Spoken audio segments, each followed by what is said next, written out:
kasinungalingan ay yung kahapon po sa statement, sa sworn statement po nila, ay na 2 to 3% lang daw ang kinikita nila sa bawat kontrata. Kahit naman po hindi ka eksperto sa larangan ng construction o engineering, obvious naman po na kasinungalingan ito. Meron pa po, sabi po nila, when Senator Tulfo was questioning them, sabi niya po, minsan daw po, lugi pa daw siya. Ang bait naman po ng mga ito kung tumatanggap sila ng kontrata sa gobyerno, nagbibid sila para malugi. No sane business person would do that. Of course, I think everyone in this room would agree. Sinasabi nila 2 to 3% yung normal, 5% daw pag sinuwerte.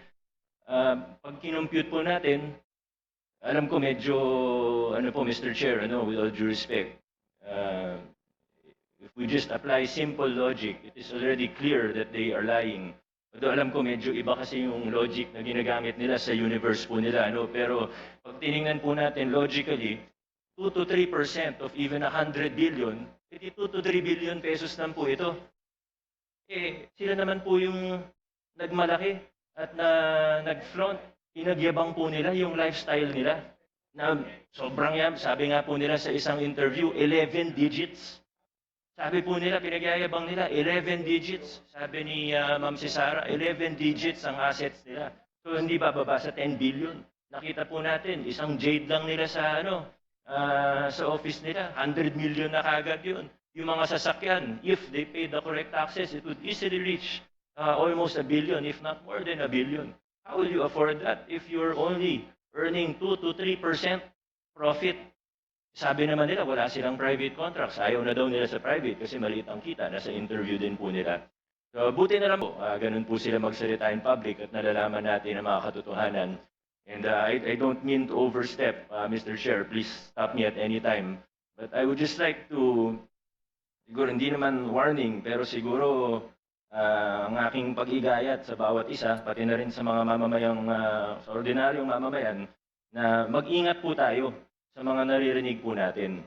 Alam naman po ng lahat ng tao sa kwarto na ito na may guilty na senador, may guilty na congressman, may guilty na DPWH officials, may guilty na contractor, at maaaring sa iba pang ahensya ng pamahalaan. Pero sa puntong ito, nakikita po natin, hindi lang sila basta naglalaglagan, gusto nila magulo ang kwento. Gusto nila lituhin tayo. Gusto nila na hindi na natin malalaman kung ano totoo para eventually mawawala na lang na parang bula. Magkakalituhan na tayo, hindi na natin malalaman kung anong totoo sa hindi. Magbabanggit na lang ng kung ano, na wala naman silang pruweba o ebidensya. Sa mga pangalan na nabanggit niya po kahapon, naniniwala ako may iba doon, totoo. Pero hindi tayo, they have to present evidence, of course. And I think we really have to be careful because in our experience with them, in my experience with them, Mr. Chair, these are people who are really capable of lying without batting an eyelash. So we have to be very careful in how we proceed. Thank you, Mr. Thank Chair. you, Mr. Chair, short manifestation, Mr. Chair. Just a short Okay, manifestation. yes, please, very short. Yes, Mayor Vico Soto mentioned about the taxes, the deficiencies. So may I manifest that, is the Bureau of Internal Revenue here? BIR, nandito ba sila? We will check if they are here. Well, anyway, I would like to manifest to this committee to investigate the tax deficiencies of the companies and likewise to furnish copies of this committee and likewise the local government of Pasig so they can review the tax deficiencies of these companies. Thank you, Mr. Chair. Right, thank you.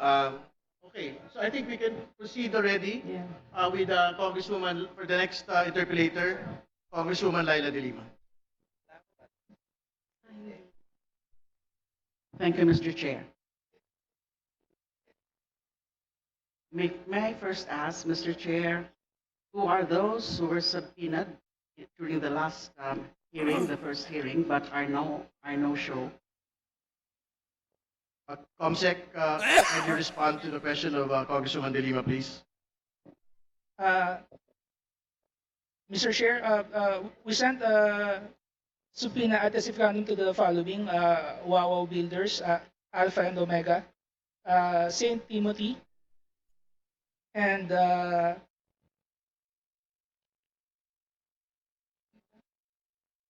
Top-Notch Catalyst Builders and Sims Construction Trading. Yumir Villanueva of Top-Notch Catalyst is here, and so is Sally N. Santos from Sims Construction Trading. Meanwhile, Mark Ryan Arevalo of Wawaw Builders sent a medical certificate from stating he has some medical condition. Yeah, So and how Alpha many? and Omega So sent how a many? letter stating security risks. That's why she cannot attend today's hearing. We have two attendees, Your Honors. Okay. So how many? How many did not appear today in spite of the Three, summons? Your Honor. Three. Your Honors, of the five subpoenas sent, only two responded. Only two responded. But the rest, they have submitted letters. They sent letters, excuse letters. The reasons? Two excuse letters and three excuse letters, Your Honors. Okay, later I will be presenting an appropriate motion with respect to them, but I'd like to avail now of my questioning. I can see that Mr. Diskaya is here now, and may I know if Mrs. Diskaya is also around? Yes, Mr. Diskaya. Mr. Chair, may I know if Mr. Diskaya has taken his oath? Yes, yes, taken his Okay, oath, thank Mr. you. Chair. Already. Mr. Chair, pwede lang pong mag-opening statement po. Okay. If the chair would allow it, so that we also know what exactly we can ask him. Because I do intend to question him. All right, Mr. Diskaya is permitted to make an opening statement. Mr. Chair, magandang umaga po sa inyo lahat. Ako po si Pacifico Diskaya, owner po ng St. Gerard Construction. Gusto ko lang, ang opening statement ko lang po ay gusto ko lang pong linawin base po doon sa sworn statement ko po sa Senate po. Kasi marami pong tumatawag sa akin na kung ako po ba daw ay may direktang transaction kay Saldico at saka kay Speaker. Gusto ko pong linawin sa kanila na wala po akong direktang transaction. Hindi po ako nagkaroon ng anumang klaseng transaction sa kanila. Lahat lang po ng mga sinabi ko po para makumpleto po ang aking sworn statement ay kaya nabanggit po ang mga pangalan na yun dahil yun po ang madalas na sinasabi ng mga kausap ko po ng politiko. Na binabanggit nila na kailangan ibigay mo na kaagad yung obligasyon kasi pinakukuha na ni Saldico at saka ni Speaker. Ganun po lagi ang madalas nilang sinasabi. Or, yung ibang salita, para malinis pakinggan, pinakukuha na ng taas yung ganito. So, marami pong pagkakataon sa mga nabanggit ko na madalas po nilang gamitin po ang pangalan po ni Saldico at saka ni Speaker. Kaya nga po, ako po ay gusto ko iparting din kay Speaker po at saka kay Saldico na baka po nagagamit lang po ng mga politikong ito ang inyo pong pangalan. Kumbaga, para makakuha o ano po mga klaseng bagay. Pero wala po akong direct na unawa or capacity na masabi na talagang kay Speaker po napupunta yon o kay Saldico. Kundi yun lang po ang mga binabanggit ng mga politikong nakakausap ko. Para daw po kay Saldico at Speaker. Kaya sa akin po, mas mabuti po na naiparting ko po kay Speaker at saka kay Saldico na wala po akong direktang transaction sa inyo. Ito po ang mga naririnig ko lang po na mga salita mula po sa mga politiko na namumuwersa at namimilit na minamadali na po yung obligasyon dahil dadalhin daw po sa inyo. Yun po ang reason. Pero transaction sa kanila, wala po. Thank you po, Your Honor. Yan po ang opening statement niyo. Yes po. Kasi yan po ang kadalasang tinatanong ng iba pong mga kaibigan lang din po. At yung kinaklarify niyo po kanina would pertain dun sa mga sinabi mo dito sa sinumpaang salaysay na sinabit ninyo sa Senado. Yes Ito po. po yun. Ito po yun. Ito po ba yun?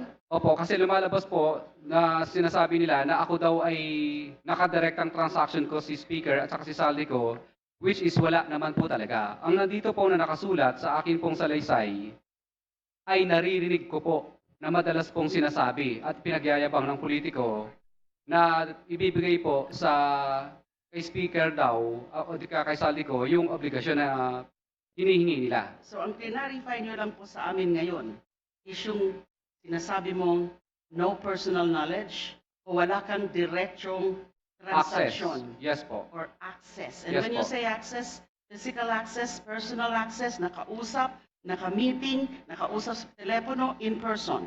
Yes po. Yun Opo. po ang kinaklarify nyo. Opo. At Pero yung iba mo yung sinabi dito, tungkol dun sa pagpangalan sa kanila. Kasi there are several. There are few paragraphs here, several paragraphs na nababanggit yung pangalan ni Representative Saldico and also the Speaker. Di ho ba? Pero lahat po yung mga sinasabi nyo dito, yung mga tinuturo nyo na kung sino ang nagpaabot sa inyo o nagsabi sa inyo na yung mga mga ano na yon, mga komisyon na yon ay para sa kanila. Totoo pa rin po ito. yes po, Your Honor. Okay. So meron po ba kayong hiwalay na sinumpaang salaysay na balak niyong isubmit dito sa committee, Infracom ng House of Representatives? Kasi ito nga po ay sa Senado, correct? Nasubmit niyo po ito. And it was part of your testimony before the Senate, correct? Yes po. And now you're here before us, personal appearance, and you took your oath earlier. Do you intend to execute a separate statement for sinumpaang salaysay, or are you going to also adopt this sinumpaang salaysay as submitted to the Senate, which was executed September 6, noong Sabado lang po? Hindi po. Ito pa rin po ang sworn statement ko po. Meron ka pong sworn statement. Ito pa rin po, yung Ito ginamit pa ko po rin. sa Senate po. Okay. So ito pa rin ang gagamitin natin para itanungin kayo. Opo. At inuulit, gusto ko pong ipaulit sa inyo na nanunumpa kayo o sumumpa kayo para isiwalat ang katotohanan, ang buong katotohanan. The truth, but not the whole truth, but nothing but the truth. Opo, Your Honor. Naintindihan niyo po yon, Opo, Your Honor. whole truth. Opo, Your Honor. Kaya po tinatanong yan kasi dito nga po sa sinumpaang salaysay ninyo, mag-asawa. By the way, nasaan po si Mrs. Diskaya? Ngayon po, napapalpitate po yung puso niya at saka bumagsak po yung insulin niya dahil sa nangyayari po. Dahil siyempre po, nag-aalala po siya sa kanyang buhay. Plus, inaalagaan po niya yung apat po naming anak kasi yung apat po naming anak is suffering for, ano din po, So nasa bahay ADHD. lang po siya o nasa Opo. ospital? Sa bahay po. Meron ho ba kayong medical certificate to show us na ganun nga ang kanyang kalagayan? Wala po pang mapapakita pero may pinadala po ang misis ko na ano po, letter po dito. Okay, kaya ko po in-emphasize yung the whole truth, but nothing but the truth. Kasi ho, hindi maiwasan ang obserbasyon. Ito ay nakita ko po kaagad at sigurado po ako, marami rin po nakakita na specifically number 20 or paragraph 20, kung saan pinangalanan ninyo yung mga miyembro ng House of Representatives na allegedly ay yung mga sangkot dyan sa mga bayaran na yan, dyan sa mga komisyon na yan, dyan sa transaksyon na yan. But paragraph 20 says, ilan sa kanila ay sina. Ilan sa kanila. So ibig sabihin, partial lang po ito. Hindi po ito kompleto. Yes or no? Yes, Your Honor. Hindi kompleto. Pakisabi nga po, hindi po ito kompleto. Yes, Your Honor. Hindi kompleto. Meron pa. Meron pa po. Pag sinabi mong hindi kompleto, ilan sa kanila? Meron pa. Ang gusto ko pong tanungin sa inyo, pwede ho bang bigyan nyo na po kami ng kompleto na listahan? Kasi sa pagkakasabi nyo ilan sa kanila ay sina, alam nyo exactly kung ano pa o sino pa yung mga ibang sangkot na members of the House of Representatives. And nagtataka rin po ako at gusto ko rin pong itanong sa inyo, yun po bang mga hindi nyo pa mga pinangalanan dito, mga miyembro pa rin ng House of Representatives o miyembro na ng Senado? Your Honor, I invoke po muna my rights po. Ano po sabi nyo? I invoke po muna my rights po. Rights? Exactly what right? Yung hindi pa po ako sigurado po sa mga dokumento po ng iba pong pwedeng mabanggit. Hindi ko po maintindihan kung anong klaseng right sa batas ang ini-invoke ninyo. Yes, ang mga umaapir po sa atin, and by the way, with respect to that, Mr. Chair, may I just clarify, how do we call these persons or these individuals, someone were invited to appear before us? Are they guests? Are they resource persons? Or are they witnesses? Because the rules say they are supposed to be witnesses. The rules. And by the way, talking about the rules, isa po po yan kailangan ko pong ipa-clarify. Ano po exactly ang rules na gag-govern ng proceedings natin dito sa TRICOM or Infracom? Kasi po, tatlo pong committee ito. Good Government and Public Accountability, Public Works and Highways, and the third committee is Public Accounts. So 3 committees. And these committees are supposed to be governed by separate rules of proceedings. But I'm not aware of any new rules that would govern or are now governing these very proceedings. Are we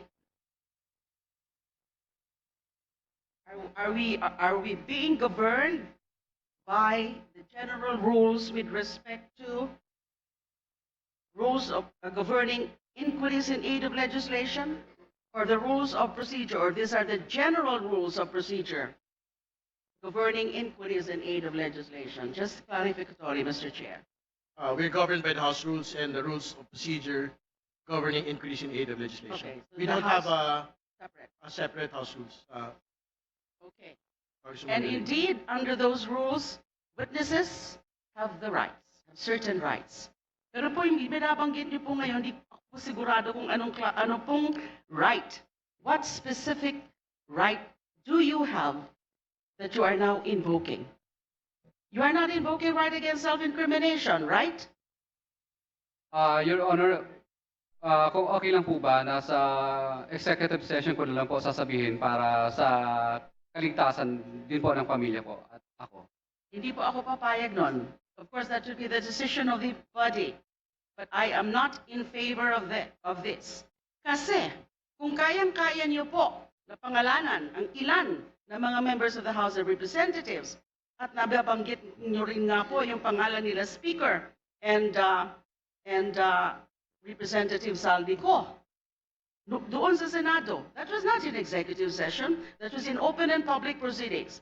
I do not get it, I do not understand kung bakit all of a sudden, you will be asking for an executive session dito po sa harap ng miyembro ng committee ng House of Representatives. That is quite unfair, and I don't think that is sanctioned by the rules. Bakit po? Your Honor, okay lang po ba Do I take it na gusto mo pa rin magbanggit ng mga pangalan? Hindi po, Your Honor. Wala po. So bakit po kayo humihingi ng executive session? Is it a matter of national security? I don't think so. The chair would like to interject. Ano po yung hinihingi, Mr. Diskaya po na assurance, yung protection po ng komite? Kanina po kay Mr. Hernandez, yan din po yung kanya pong hinihingi, no? Mula sa amin. Yun din po yung igagawad po ng komite sa inyo at kay Mrs. Diskaya pagpunta po niya rito.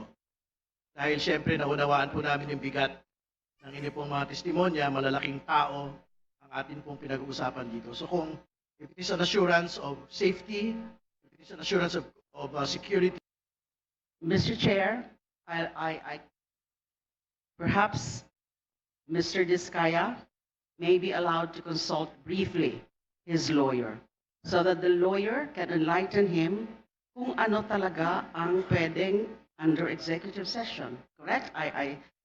I'm sure the lawyer would know kung saan ka pwede mag-invoke ng executive session. At yung tanong ko po kanina, meron pa ba na mga ibang pangalan kayong babanggitin na wala sa sworn statement? So I so move, yes, Mr. Chair, to allow the witness to confer with counsel. yes, Congresswoman De Lima, Mr. Diskaya can confer momentarily with his counsel, please. Meeting suspended. Mr. Chair, may isang tanong lang.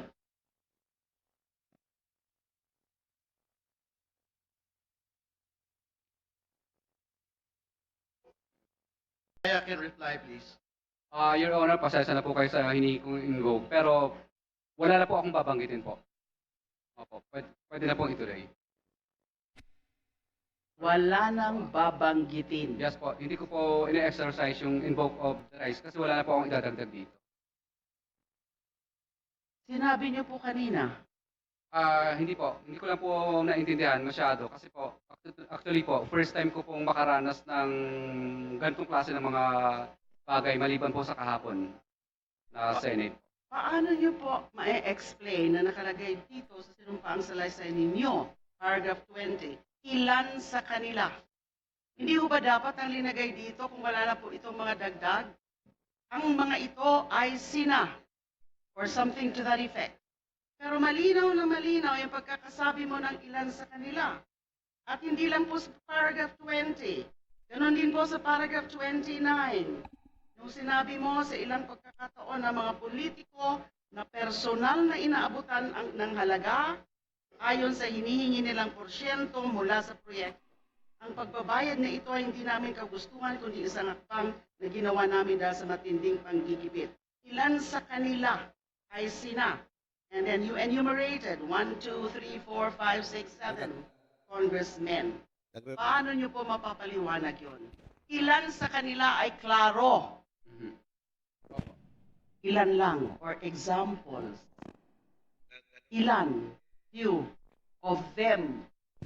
So there is a whole universe.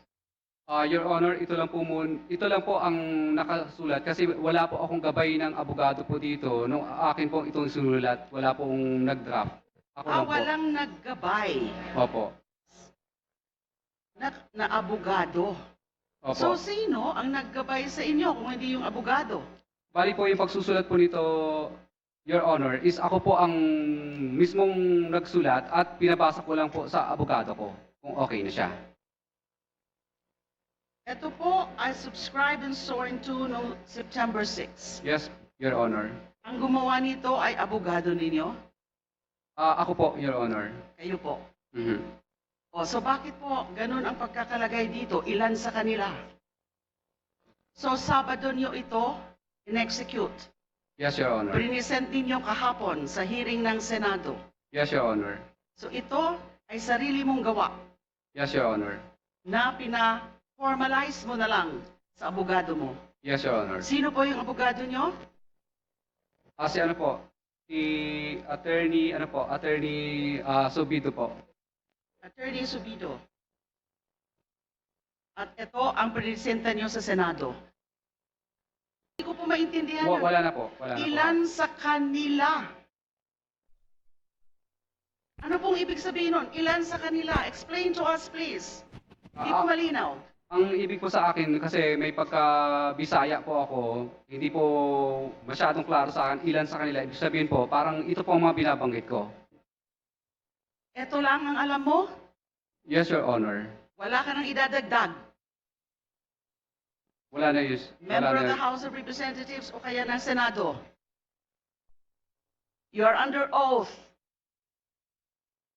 Your Honor, I don't believe na ganun nga na ito ay kumpleto na kasi nga yung ilan sa kanila. Your Honor, okay lang po ba? Tangingin ko lang po yung legal counsel ko.